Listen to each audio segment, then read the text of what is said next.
Добар ден, почитувани гледачи. Денес под лупа ја ставаме уметноста, ама ликовната уметност. Во тоа ќе ми помогне, кој ако не друг, академскиот сликар Славко Упевче. Добре дојдовте во лупа, за прв пат во мојата емисија и навистина ми е задоволство и чест. Благодарам на поканата. Јас на неколку наврати бев гостин во вашата телевизија со вашата колешка Неловска и имавме неколку убави емисии.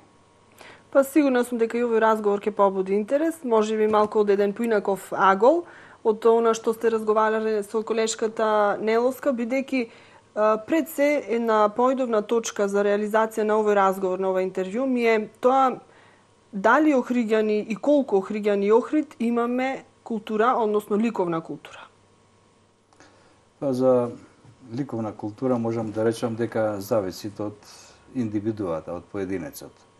Во зависност колку човекот во текот на својот живот, во текот на своето образование, се стекнал со основите на ликовна култура, толку има и багаж зад себе, така да може да разликува она што е навистина квалитетна ликовна уметност и она што е кич. Сега може би одговорите на ова прашање треба да ги побараме уште во нашите најрани детски денови, кога започнуваме со нашето образование, кога ја изучуваме ликовната уметност, значи барем основите на тоа ликовно образование. Колку сметате вие дека се обрнува внимание во училиштето на овој предмет, за да можат децата, подоцна и повозрасни, веќе изградени личности, кога се во средно образование, да добијат некои основни сознанија што е тоа ликовна уметност, за во животот да можат да се носат со тоа? За жал, према ова што вие го кажавте, и према она што се случува, се намалуваат часовите за ликовно воспитување, како и часовите за физичко воспитување. Заради тоа имаме многу мала ликовна култура, а пред се, и за жал, многу слаба физичка култура. Сепак, во наше време, имавме неколку пати во текот на неделата физичко воспитување и неколку пати ликовно воспитување. Благодарение на мојот ликовен педагог Јонче Симонче, јас токму и го одбрав овој позив, заради тоа што тој, како човек, како навистина хуман и вреден човек, ми ја всади љубовта према уметноста. И предпоставувам дека ве открили како талент, затоа што многу деца кои што имаат талент за ликовна уметност, ќе останат на маргините. Да, Јонче ме подржуваше и ме стави во таа негова ликовна секција, така што кога имаше часови по математика кои јас воопшто не ја сакав, кажав дека одам на ликовна секција со наставникот Јоне Симонче. Значи, од самите почетоци сте поврзани со ликовното образование, со цртањето, со творењето. И кој беше вашиот прв цртеж, дали се сеќавате? Вака еден од поуспешните. Вака, јас сум роден во Варош. Мојата куќа е одма до амфитеатарот. Нашиот чардак гледаше према црквата Света Богородица Перивлепта, према камбанаријата и према кочеџикот. Првиот цртеж кој се сеќавам сум го направил е токму тој мотив на таа визура према исток. Со црквата Свети Богородица Перивлепта, инаку ја викавме Свети Климент ние, тогаш се уште си беше под тој назив, и школата кај што навистина го завршив основното образование, Свети Климент Охридски. Сега, многу често и сега кога се подготвав за емисијата, но и предходно сум среќавала до вашето име стои Славко Упевче, цртичка, хроничар, охридски хроничар преку слика.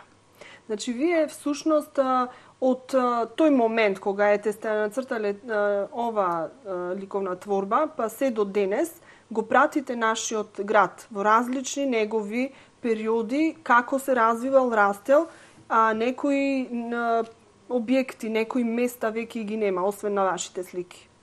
Да, токму така. Јас во текот на 2014 година со Македонската академија науки и уметности имав една изложба насловена "Исчезнатиот Охрид". На таа изложба околу 30 на експонати беа мотиви од Охрид, од моето детство, па се до оваа возраст, кои исчезнале, кои ги нема повеќе, меѓутоа останале забележани на моите слики. Значи, велите. Основна и целосна инспирација ми е градот Охрид, кој навистина е град на светлината, за него носи тоа име Бадијала, и ги бележам сите негови измени и сите негови промени, сите негови рушења и сите негови градби. Сега сите си го сакаме нашиот град, се гордееме со него, но некако во некои критични моменти како да подзабораваме како треба да се грижиме за него. Многу нешта кои што биле вредни, пак ќе речам, останале само во некои дела, дали во некои ликовни дела, дали во некоја песна и така натаму. Конкретно ќе посочам што ни се случува со Охридскиот чинар. Вие имате една палета на слики посветени токму на овој мотив и мислам дека ви се јавува едно чувство на тага и на носталгија кога го сликате, затоа што секое наредно ваше дело покажува како Охридскиот чинар пред наши очи го снемува, пропаѓа. Да, исто така во Уранија, каде што досега сум имал 4 самостојни изложби, во 2013 година поставив тематска изложба исклучиво со мотиви од Охридскиот чинар. Неговото прво паѓање, за жал, беше во 1981 година под налетот на една снежна виулица, натежна снегот и ја скрши една од најголемите негови гранки. Во 2002 година беше второто негово паѓање. Друга една гранка во еден голем југ исто така настрада. Тие два моменти и сите оние други пропратни во текот на мојот живот, јас сум го бележал и сум го ставил на платно. Така да таа изложба беше исклучиво наменета за 100.000 годишно дрво, кое според легендата го засадил Свети Климент Охридски. И за жал, се уште нема некаков приоритет како еден белег на градот Охрид, како еден стожер, кај што се случуваше. Тука се случуваа средби, тука се земаше на времето кога немаше коли, транспорт, количките тука седеа со амалите кои било ако се купеше нов телевизор или се купеше нов шпорет, се носеше со тие колички до местото каде што треба. За жал, еве и самите можете да видите дека сега е обкружен со некакви железни дуканчина, некакви железни тезги кои продаваат се и се што и се губи онај дигнитет кој што ова дрво го има и кое ние треба да го почитуваме.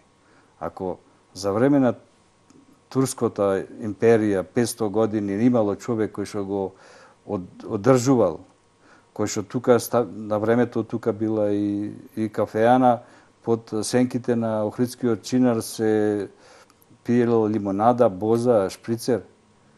Сега на шо личи, вие сте самите сведок. Дали сега имате мотив да го сликате Охридскиот чинар во оваа состојба во која што се наоѓа? За жал го сликам. Меѓутоа, тоа е тоа. Реалноста не може да се избегне. Меѓутоа, барам магул кај што нема да се види онај костум кој што му е ставен и она импровизација која што е ставена. Сепак можда дрвото, еве сега помините и оваа пролет веќе пушта нови филиси. Значи има во него сок, има во него се уште не се предава. Живот, да. Дрвото не се предава, но ние некако сакаме да го отпишиме. На мојата изложба на отварањето имав една слика кај што е чинарот обкружен со разни цркви од Охрид. На отварањето таа слика посебно ја потенцира Газанфер Бајрам, академикот, кој што напомена дека еве сите се овие цркви помлади од охридскиот чинар. Сите се направени од камен, од малтер, од керамиди, а кај него има сок. Значи, тоа е живо едно битие, кое за жал ние го оставаме онака да вени. Предпоставувам и се надевам дека вашите изложби нема да бидат само причина и повод за некој да си помине еден половина час така убаво и да се релаксира, туку ќе им побуди некоја подлабока емоција и размислување. Можеби ќе се замислат што се случува со тие места, реков, објекти или конкретна е вечинарот, па ќе се превзема некои соодветни мерки за да истиот се спаси. Па да се надеваме дека така ќе биде, дека навистина нас како уметници ни сметаат тие грди работи. Би сакале да е се убаво и све да е под ред и под мерка, меѓутоа не сме ние во можност тоа да го... Можеби само да сугерираме. Така. Исто така, било што е од естетски поглед, она што треба, например, некоја визура на градот да се направи, сепак треба да се консултираат и луѓе кои се естети, кои се од делот на ликовната уметност. На шо личи, например, Охрид со она какофонија на градби, кој секој гради како што сака. Се нема оној автентичен изглед, например, како што е Робевци, како што е Уранија, како што е Методи Патчев, Христо Узунов. Мислам, треба да се запазат оние вредности, оние делови на таа архитектура и да се вметнат. Добар пример за тоа е, например, проектите што ги направи Паскали, Тодор Паскали со бисер, со конаците, што направи со Климен Заров, со Отекс, со Инекс. Значи така, тоа се тие работи кои би требало да останат, да се забележат и да имат некој автентичен белег на нашето битесување. Сепак тоа е архитектура од крајот на 19 век. Колку се слуша вашиот глас, генерално гласот на експертите во некоја област, а конкретно сега бидејќи зборуваме за ликовната уметност, еве вашиот глас на ликовните уметници, затоа што имаше некакви обиди во една поинаква локална самоуправа, не ова сега, значи не овој состав, да се направи еден тим од експерти и се направи тој тим само на хартија. Кратко време функционираше, потоа тоа замре, сега нема таква некоја иницијатива. Можеби во некоја друга форма сте исконсултирани или? Во таа... Или воопшто не сте исконсултирани? Во таа воопшто не сум ни консултиран, нити сум членувал во таков некој совет или во такво некое тело во рамките на општината. Така да не сум можел да влијам на било тера. Сега ќе ве врата малку наназад. Вие бевте дел од културно-просветната заедница, која што постоеше во Охрид до 90-тите години и таа токму за тоа се залагаше. Значи, за еден културен живот и за чувување на тој културен живот во градот. Ајде на паралела да направиме како тогаш функционира и беа поставени работите, а како се денес. Тоа беа други времена. Инаку се живееше во тие времена, така да имаше голем ентузијазам. Ние уште од формирањето на културно-просветната заедница на ниво на Република Македонија имавме стални контакти со другите општински културно-просветни заедници и го негувавме аматеризмот, драмскиот, ликовниот, литературниот. Значи тоа што децата ќе ги мотивираше во текот на животот да се определат ако имаат услови, ако имаат, меѓутоа сепак излегува. Значи, тоа дело после си живее само за себе. Колку е успешно, колку е квалитетно, има луѓе меродавни кои што ќе кажат ова е навистина добро, ова не е добро. Колку знаеме да процениме и оцениме што е навистина вредно дело, ликовно дело, а што е кич? Затоа што многу често можеме да видиме дали се тоа приватни простори, домови, дали се тоа простори на некои институции кои што се закитени со дела кои што на несоодветно место се наоѓаат таму. Оно на почетокот што го кажав, се зависи од индивидуата. Колку е неговата ликовна култура, колку во текот на своето образование стекнал знаење од ликовната култура, од основните постулати на кои се базира едно ликовно дело. Сега е во мода да се прави нешто со разни бои, да се нафрлат и да се стави некој фамозен наслов, меѓутоа сликарството е занает, се учи од А па до Ш. А е да се знае да се направи цртеж, да се направи перспектива, прв план, втор план, па да се направат топли, ладни тонови.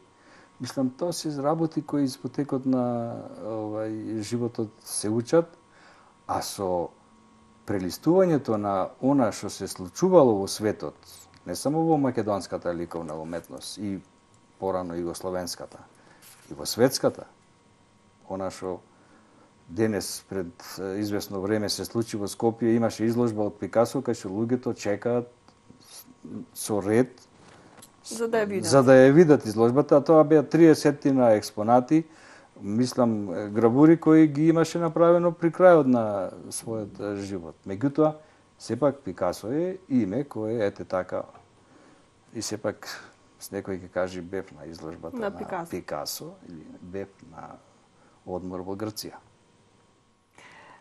Колку тука станува збор за снобизам, ако можам тој израз да го употребам, и колку имаме навистина она искрени почитувачи на ликовната уметност, што сака да видат изложбата без разлика за која изложба станува збор, со некои искрени чувства. Или пак само да бидат видени и да видат некого.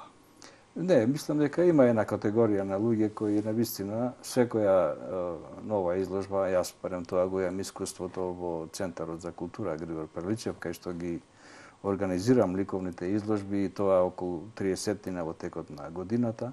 Значи има една категорија на луѓе кои навистина ја сакаат уметноста, мал дел е, меѓу нив исто така се голем дел од моите колеги кои ја практикуваат уметноста и навистина изложбите кои доаѓаат во центарот се навистина од реномирани имиња, не само во Македонија, него и во Европа. И навистина е доживување да се види, например, да се видат, например, делата на моите колеги кои се членови на Академијата на Москва, на Ликовната академија на Москва, на Белград. Тоа е, например, Драган Роденовиќ, кој со изложбата Радоста на Охрид ни донесе околу 30 монументални дела работени во метал. Значи, сепак, таа изложба беше насловена Радоста на Охрид. Тој очекуваше и навистина имаше добар одзив на луѓето кои дојдоа да ја видат таа изложба. Исто така, мојот колега Григор, академик Григор Чемерски, исто и тој со неговите изложби навистина представува едно доживување кое навистина редно е човек да го забележи и да го проследи. Господин Упевче, вашата прва самостојна изложба била во далечната 1969. Досега имате околу 35 изложби самостојни, да. Имате излагано низ сите речиси градови, поголемиот дел од градовите на бившите ју простори, имате излагано и во Америка, имате излезено од границите на Македонија, ваши дела има насекаде низ светот. Да. Сега, подолго време веќе сте во тимот, ако можам така да речам, на Центар за култура Григор Прличев, организирате таму изложби на ваши колеги и ме интересира колку Охрид располага со еден соодветен изложбен простор и зошто немаме една постојана ликовна поставка.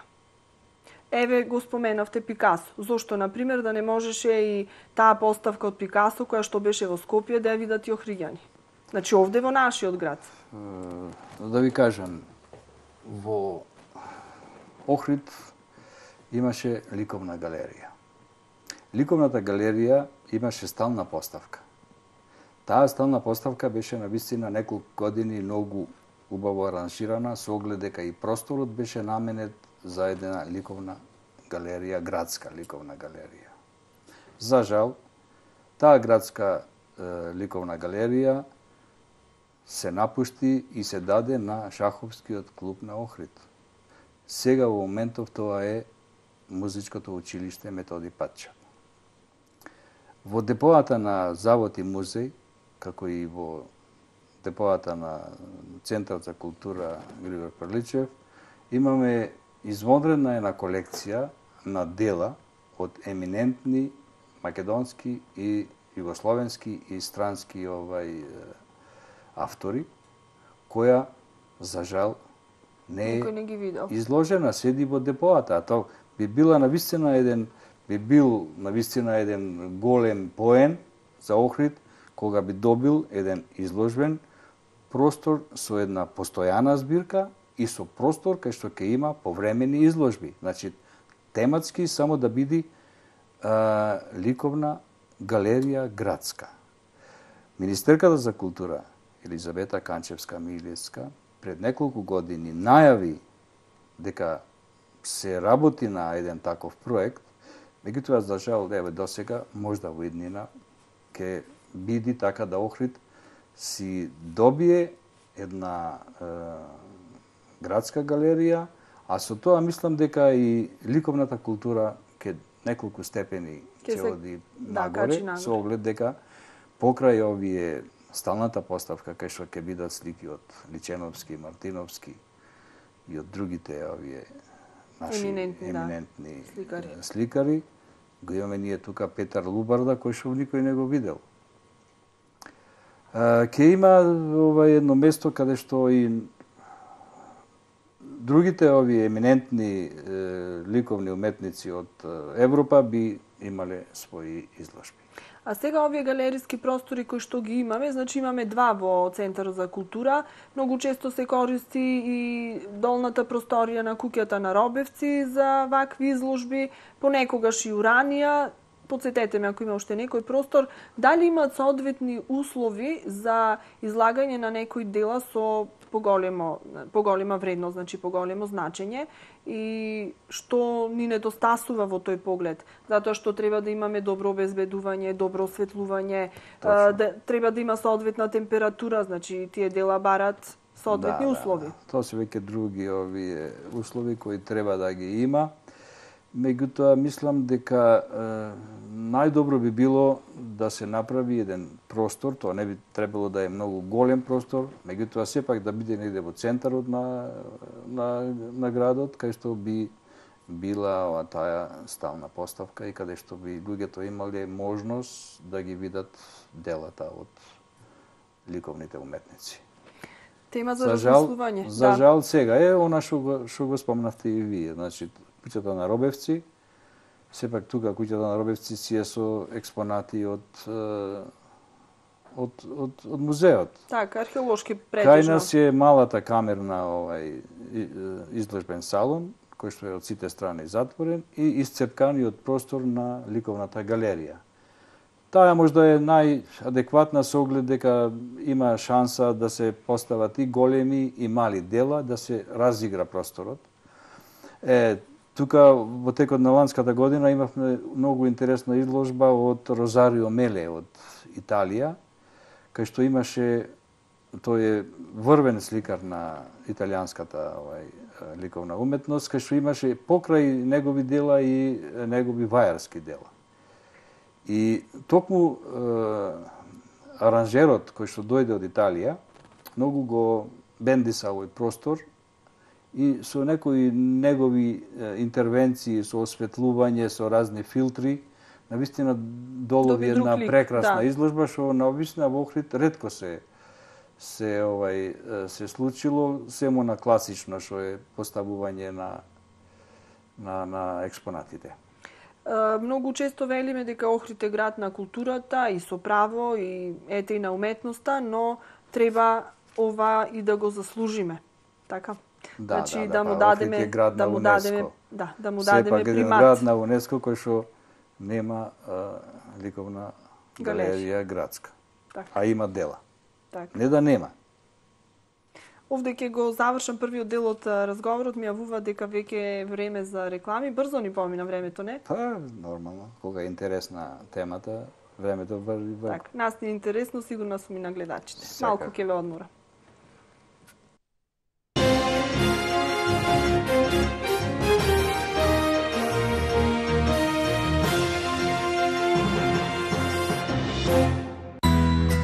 Родители, побрзајте!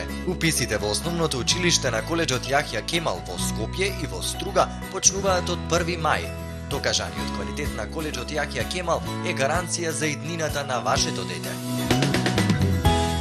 Сите имаме различни соништа и потреби. Сега можеме да ги оствариме и да ги заштитиме на исто место и во исто време. Со кеш кредитот на Охридска банка Societe Generale добивате плюс кредитно животно осигурување, фиксна каматна стапка од 5,90% за првата година и 50% попуст на административниот трошок. Кеш кредит плюс осигурување. Охридска банка Societe Generale. Фризерско студио Анита на булевар Туристичка во Мини Базар Гранит. Бидете препознатливи со свој собствен стил, но пред се, секогаш имајте здрава, убава и негувана коса. Ви нудиме професионална услуга со најквалитетни препарати за нега на коса од познатата марка Revlon. Бидете со стил, фризерско студио Анита. www.steeringtrade.com.mk Нудиме широк асортиман на квалитетни сертифицирани резервни делови по најповолни цени, со дополнителни 10% попуст за сите веб порачки. Вршиме комплетно опремување на автосервиси со апарати од германско и италијанско производство, цена по договор. И секако, ви ги нудиме најдобрите моторни именувачки масла Пенасол, произведени во Германија. steeringtrade.com.mk Секогаш можеш да направиш супа, но можеш ли да предизвикаш воодушевување? Да се препуштиш на моментот? Да ја вкусиш љубовта? Направи супа, создади чувство, Подравка.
Се ближам. Господин Упевче, паузата ни помина, разговорот ни продолжува.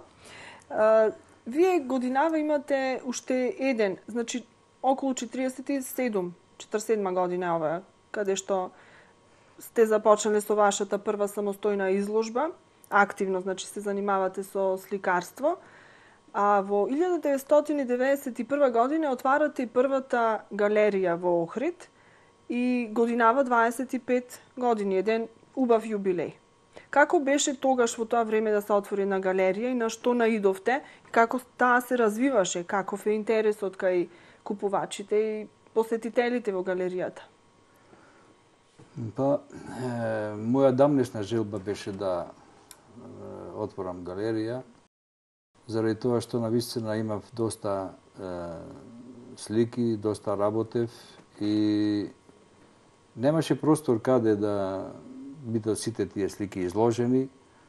Дома во едно сопче да иде некој да ги гледа сликите не беше во ред и така да со моите родители се договорив од кога заврши изнајмувањето на просториите во нашата семејна куќа да отворам галерија. Тоа беше сепак еден потфат малу ризичен во тоа време. Меѓутоа, сепак галеријата си оствари еден континуитет од 25 години со разни измени, промени. Во почетокот беше поширока, сега е малце потесна.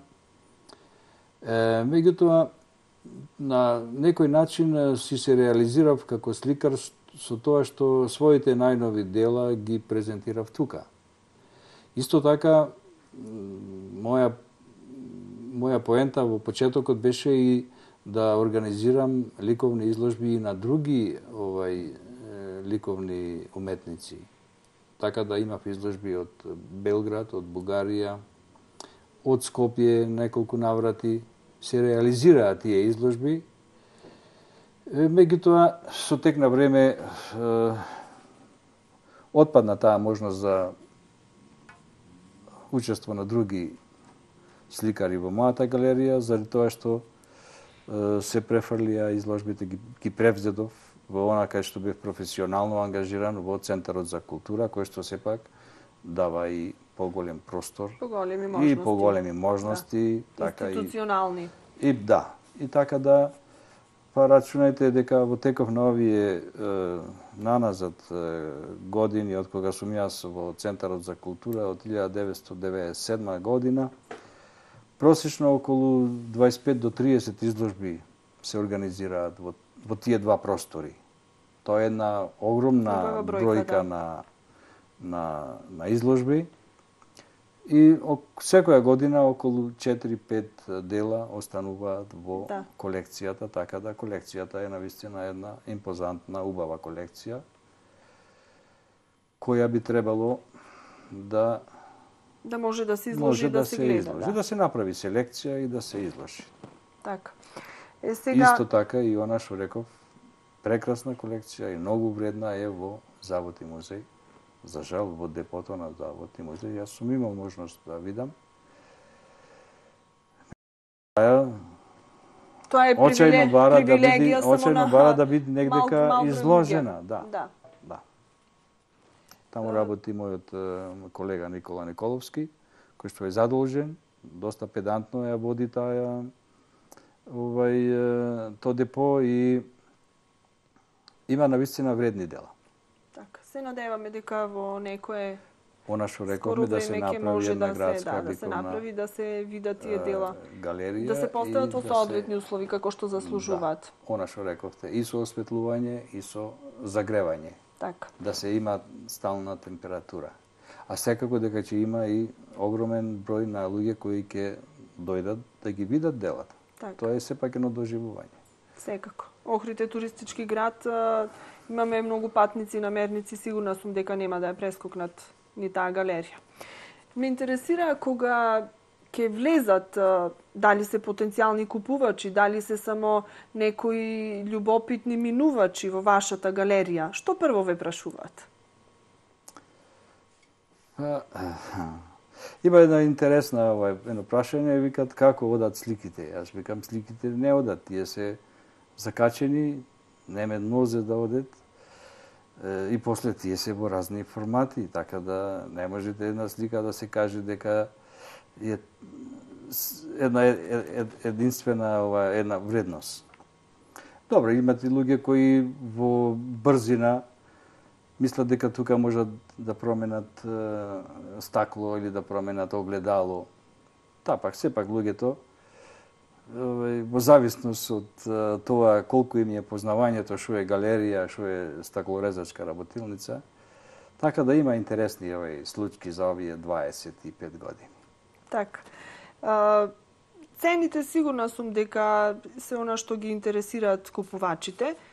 Да си признаеме, да бидеме искрени и реални, немаме некоја голема куповна моќ, а знаеме дека делата навистина си имаат своја вредност. Некои дури се од некои познати сликари се и многу скапи и дури недостижни за обичните смртници. Колку цените ги прилагодувате во споредба на тоа што е нашиот пазар и нашите можности? Мислам дека ги споделувам овие времења тешки кои луѓето не можат да си да си дозволат да имат едно љубаво ликовно дело. Заради тоа и големо е побарувачката на овие ефтини кич дела. Меѓутоа, сепак наоѓаме начин да некако се опстои галеријата, да биде на една позитивна нула со вложеното и со она што ќе се прими. Дали може да се живее од сликарство? Не.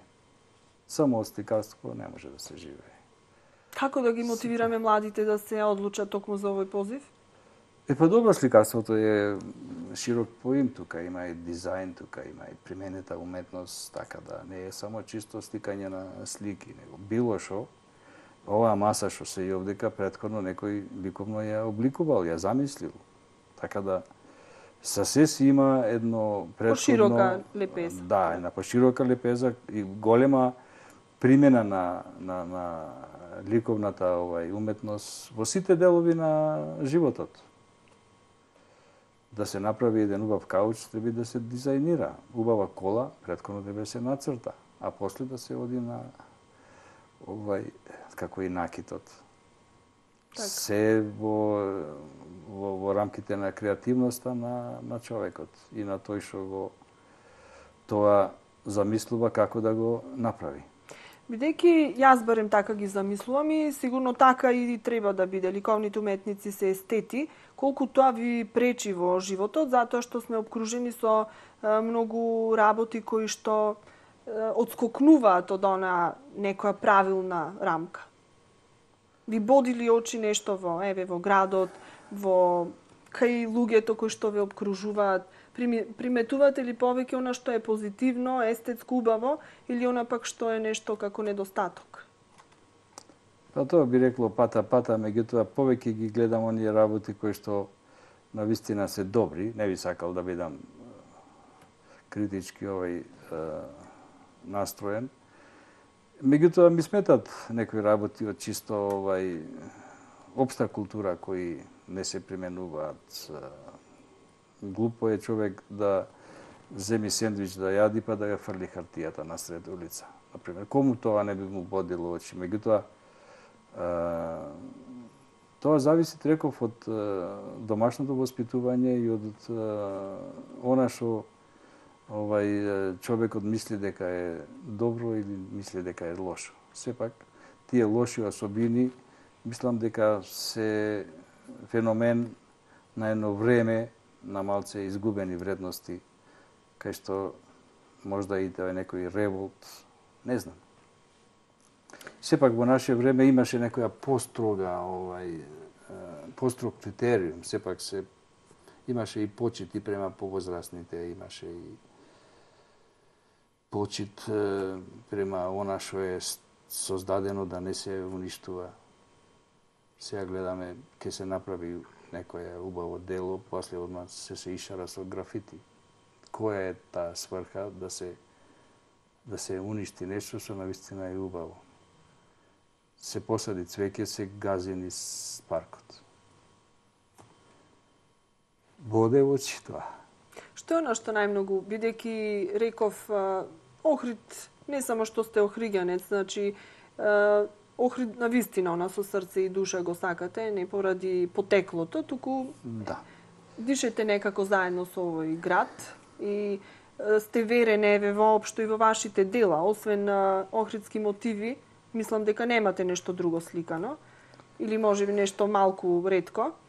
Не, сум работел исто мотиви од Крушево, например, архитектурата на Крушево. Да сте нашли тука некој заеднички менител, да. Ресен, Струга. Нешто старо што е автентично. Старо Скопје, така да има некои мотиви кои што она што го вика мојот професор Никола Бошале, јас не го сликам Охрид, туку го сликам она охридското што е. Она што зрачи како охридско. И што ви се допаѓа најмногу во градов, а што пак ви пречи? Градот ми се допаѓа во целина, целиот. Ми пречи она што не е како што треба, досредено како што треба. Меѓутоа, ево се гледам, се прават напори пополека и тоа да се надмине и навистина Охрид да си го држи епитетот на главен град на Република Македонија во текот на летото.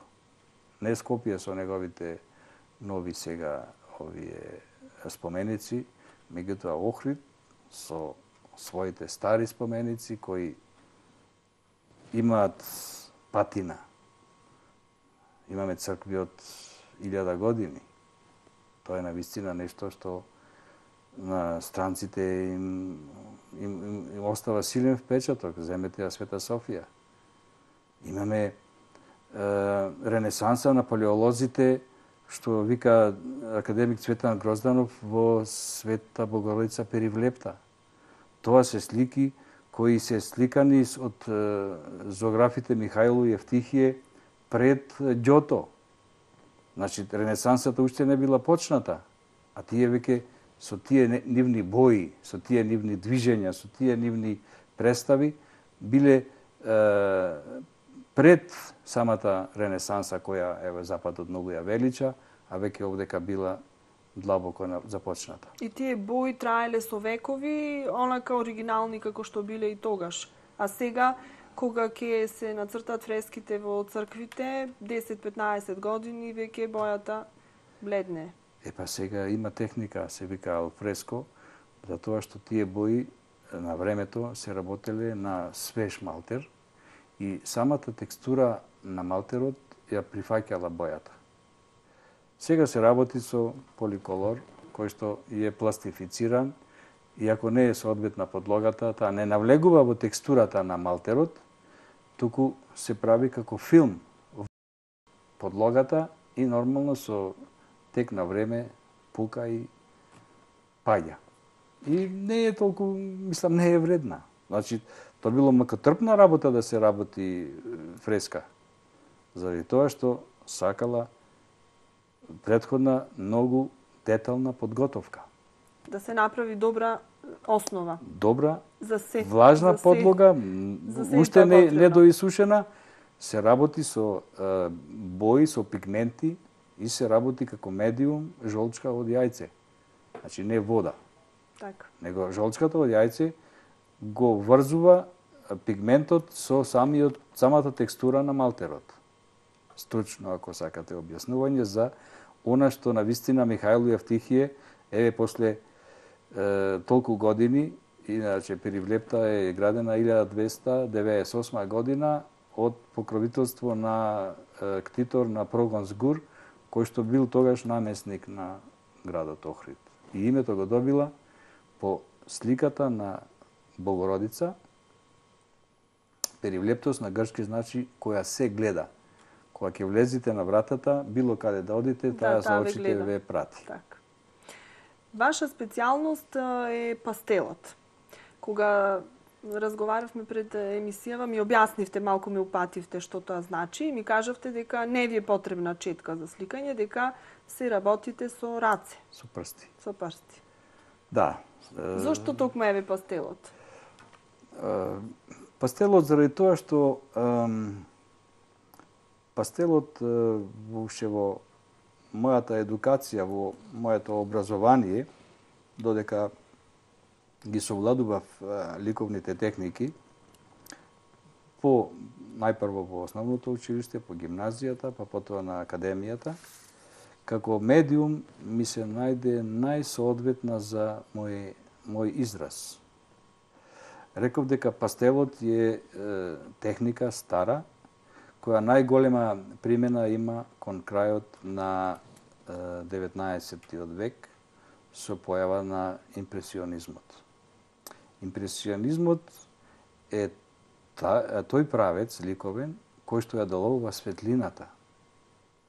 А знаеме дека Охрид е град на светлина. Охрид во секое годишно време има различита боја, различита светлина. Па со Хвар има најголем број на сончеви денови во текот на годината. Езерото се менува од темна кобалт до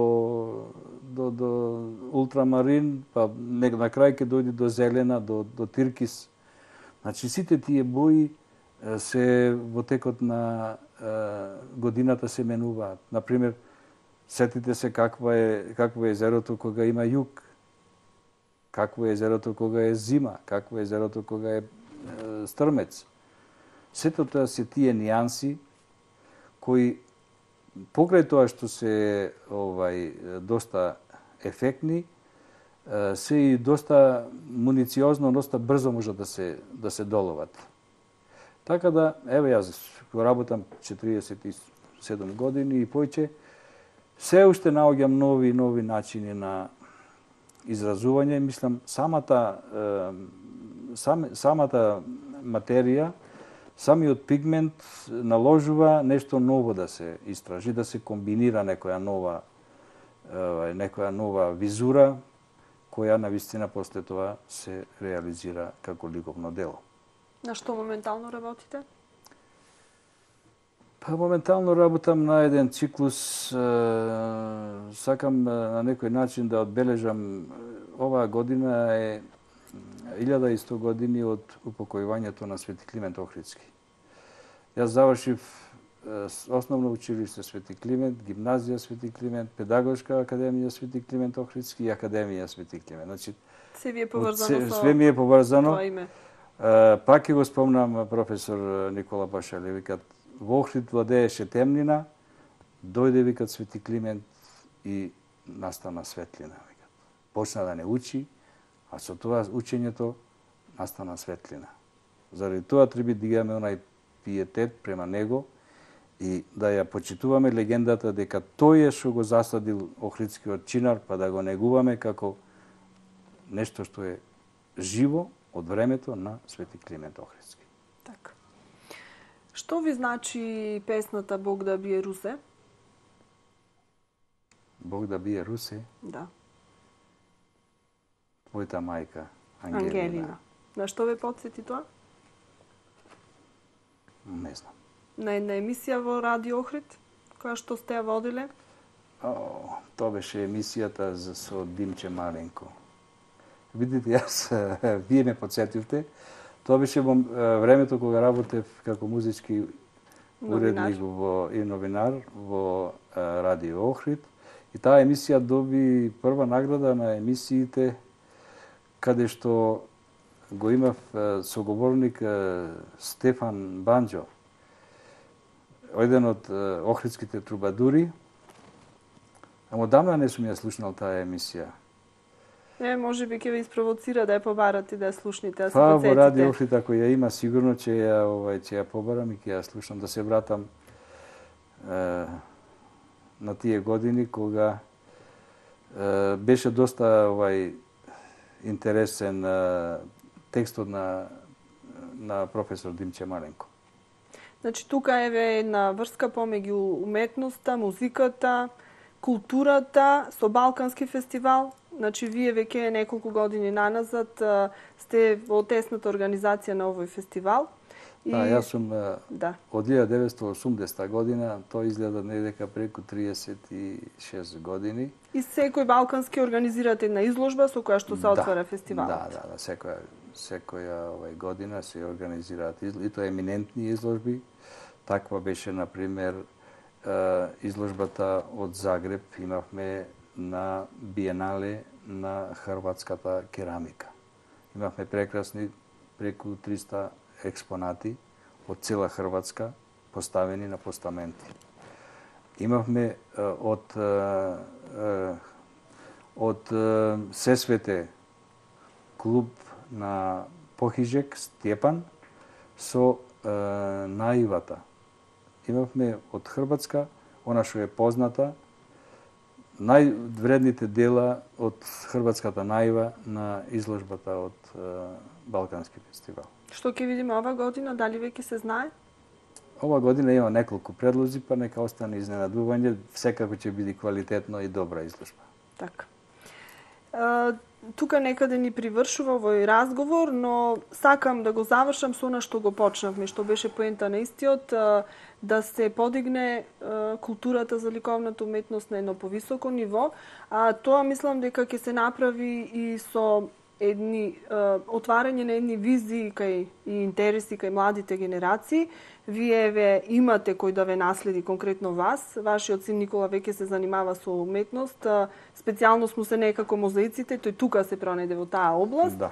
И ете и тој, и неговите генерации, и идните генерации после него, мислам дека ќе се тие кои што ќе придонесат за таа ликовна култура да се подигне на едно повисоко ниво, а институциите пак да си го направат своето. Јас би сакал да апелирам до младите да се малце повеќе да се ангажираат према истражувањето на она што во текот на својот живот би сакале, да не мора сите да се ликовни уметници, меѓутоа имаме толку многу убава, имаме толку многу убава, на времето сме трчале по странство да земеме добри репродукции, добри монографии за познати сликари, јас ги имам доста. Меѓутоа сега со еден клик на компјутерот најголемите светски имиња се достапни за една секунда. Значи друго време е. Порано одевме во странство да купиме плочи. Помина времето од грамофонски плочи. Сега е ново време. Новите Времињата се менуваат, но вредностите мислам дека остануваат секогаш исти. Да, она што го реков, сепак кога нешто се работи, да се работи од почеток, од корен, да се знае дека нешто кога ќе се работи, се започнува со оние постулати кои веќе се признати и после се прави надградба. Значи, за еден облакодер мора да се почне од првиот спрат. Така. Благодарам за овој разговор, ви посакувам уште многу изложби, самостојни и они изложби кои што ги организирате преку Центарот за култура, за вашите колеги. И понатаму останете хроничар на Охрид преку сликите и зачувајте го за идните генерации. Па, видите, јас сум го одбрал тој начин на живот и се надевам дека ќе го продолжам со оглед дека навистина она што го реков, Охрид е толку убав и толку има работи кои се уште не се откриени и прикажани. Па се надеваме дека во иднина колку што можеме ќе направиме да биде што подобро и подобро представен не само во Републиката, туку и надвор во светот. Така. Благодарам уште еднаш. Благодарам и вас.